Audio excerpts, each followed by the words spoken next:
Texas Congressman Ronny Jackson is on deck. He's standing by even more reports of young children stranded in the desert by human smugglers are coming to light. But first, a horrifying scene at a deportation center in El Paso, Texas last night.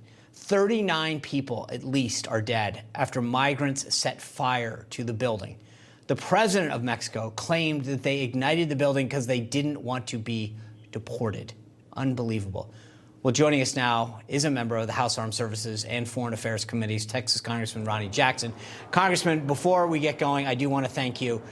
We asked a lot of members of Congress and others when we were dealing with DirecTV. You were stalwart in your support for us, so we're back on. Thank you for your support. I do want to turn now to Homeland Security. Alejandro Mayorkas in the border. He testified before the Senate Judiciary Committee today. I want to play an exchange between your colleague in the Senate, Ted Cruz, and Mayorkas. Take a listen, if you will. What are these wristbands? I don't know what they are. You don't know what they are. Mr. Secretary, you have just testified to the American people you're incompetent at your job, because I've been to the southern border, and if you go to the southern border, along the southern border, you see thousands of these wristbands because the illegal immigrants wear them. The drug cartels, every color corresponds to how many thousands of dollars they owe the cartels. You have turned these cartels into multi-billion-dollar criminal organizations, and these are modern-day leg irons because these are children being sold into sex slavery. And you don't even know what they are. So, Congressman, I know you've been to the border. Do you share Senator Cruz's concerns that the Secretary doesn't know what's happening down there?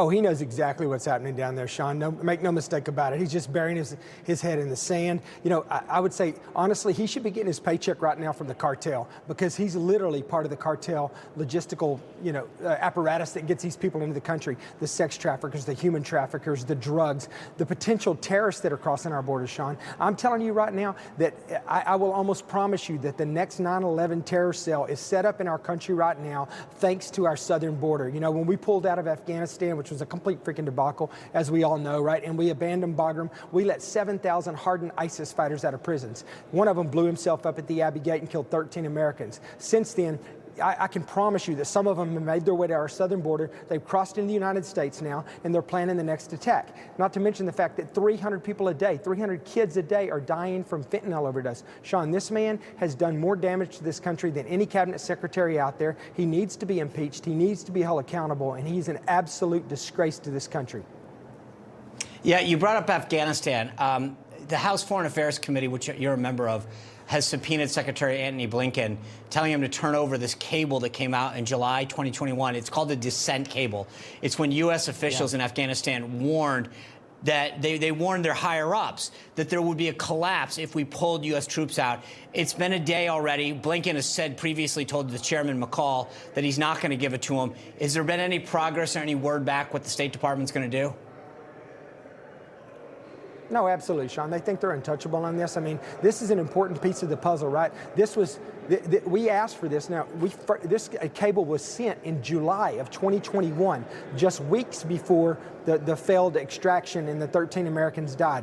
We asked for this, and I say we, it was the Foreign Affairs Committee. It was the Democrat Chairman Gregory Meeks, that asked for it. So it was a bipartisan request for us to get this Descent Cable. That was 18 months ago. We got nothing. So now Chairman McCall is in. The Republicans have the helm now. We've asked for it again. We've asked for it twice now. It includes a dissent.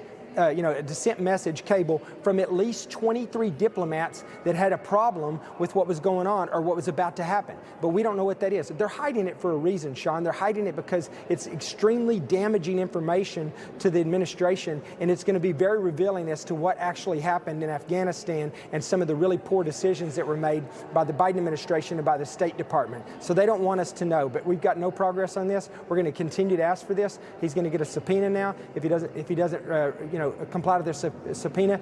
We need to hold him in contempt. We need to start impeachment hearing. We need to start the impeachment process for him if he's not going to cooperate with Congress. We have a right to have that dissent cable. Congress provides oversight to the State Department. The Foreign Affairs Committee does. So he owes us that, and he better give it to us, because we're not asking for it for ourselves. We're asking for it on behalf of the American people. Yeah, I agree. And I think that the weaselly way that he addressed it, saying that we don't want people, we want them to have frank discussions, then fine, you hide some of the names then, but they should still see the context. I think you guys have a right to know the substance of it. Maybe you can find it, but he definitely weaseled out of that. You're absolutely right about that. Congressman Jackson, I appreciate your time and being here. Thank you so much. You bet. Thank you, Sean.